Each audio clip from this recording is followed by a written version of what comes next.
from selling clothing on trap phones to being one of the biggest UK street brands of all time. Join me as I take a look at Trapstar's iconic history. But before we start this video, please leave a like, a comment and also subscribe. And if you do like these type of videos, I've got a whole catalogue of these videos on my channel. And without further ado, let's get into it. So Trapstar was created in 2006 by a guy called Mikey, Lee and Will.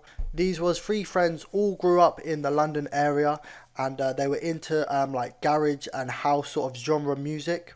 They were also heavily into their clothing, even customizing their own t-shirts and like trying to outdo each other with the designs. It got to a point where people started liking their designs so much that their friends would actually encourage them to actually start selling their clothes. And their friends even turned around and told them, like, if you do not sell these designs, I'm going to bootleg you. And for those people that don't know what bootleg is, so basically it's a Modern Warfare 3 map, and what they were saying by they'd bootleg them is basically they'd actually just throw a map at them. Fuck's sake, I don't even know where I was going with that joke, but yeah, let's keep it moving anyway. So in the early stages of the brand, Lee's stepdad was actually discussing with the trio and just basically saying that you're hood celebrities. And that's when Mikey turned around and said, there is a star trapped in all of us. From that moment there, the name Trapstar was born. So in the early days of the brand, it was very hard to like obviously sell clothes because they didn't have enough money for shops, and social media wasn't really that introduced at the time. However, they did use MySpace, I believe. But one of the main sources of them selling their clothes was actually from a trap phone. They would get text messages coming through and they would set up a secret location. That's where the term it's a secret comes from. Also, a little fun fact, they actually used to sell their clothes in pizza boxes. So still at this stage of Trapstar's journey, they still wasn't making too much noise. I believe at this time they were still like building the brand. However, they were still trying to serve the culture and also doing like pop-up shops here and there and going to like social events. But they actually called these invasions because they felt that they were getting blackballed by like the industry. Like not many people wanted to see them succeed. So whenever they would go to events, it felt like they had to like invade and like sort of push their brand a little bit more. However, I'd say at this time they were still mainly just in London. And like, to be fair, like this is such a crazy thing to think about, because if they would have stopped at any point in this journey, like you wouldn't have Trapstar today. I do believe like they could have stopped at any time. Like, you know, obviously the brand wasn't really that nationwide as of yet. So yeah, it's just a crazy thing to think about. Also, serving the culture began to pay off as like different musicians would start to wear the clothing in actual music videos. And also this is around about the time where trap music began to blow up.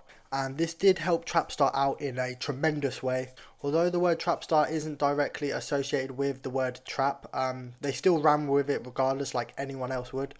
Like, this is such a mad combination between like hard work and being lucky. Like, who knew after creating a brand called Trapstar, like a music genre would come about called trap? It wasn't even like the music genre was just a mediocre music genre. Like, for a good 3 to 5 years, like this genre was all that was being played like in America, the UK. I do strongly believe that this was the opportunity that Trapstar needed to like boost their brand and bring it to like the next level. And bring it to the next level they surely did, because I believe that Jay-Z actually invested into this brand as well. And to get Jay-Z to invest into your brand, like that is just a flex and a half. So 2016 to 2021, and this was the years where Trapstar just fully just blew like beyond their wildest dreams. This was the start of Trapstar's iconic run, because as the trap slash drill like genre started to get more bigger, so did Trapstar itself, and they just grew alongside with the genre. And this was also around the time where the UK culture started booming as well. Like, you had a lot more artists, you had a lot more like UK businesses like come out. Like, it felt like the UK public started supporting their own like people now.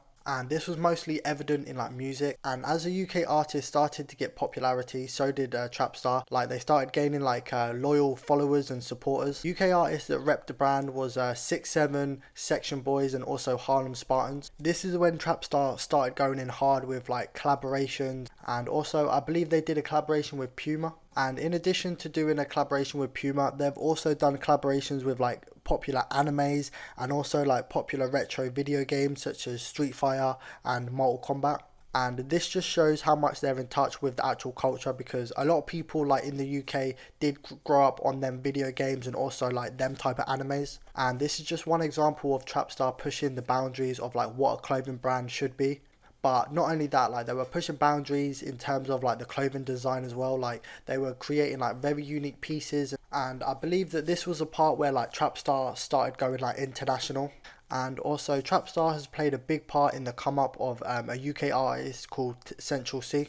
And to be fair, he is probably one of the biggest artists in the UK at the moment. They have sponsored him on many occasions and has also done like a collaboration with him. But fast forward to today, Trapstar is one of the front runners for UK fashion. The brand is definitely up there with Burberry and also Palace. In my opinion, like the only thing they're really missing now is just like a crazy collaboration. Maybe with a brand like Stone Island. I feel like that would solidify them as like a certified brand.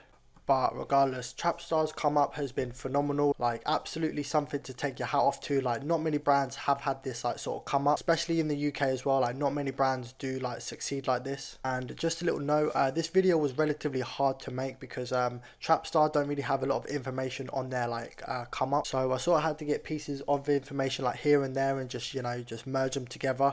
But I did try my best, and if you did enjoy this video, please leave a like, a comment and also a subscribe. And until next time, I'm out.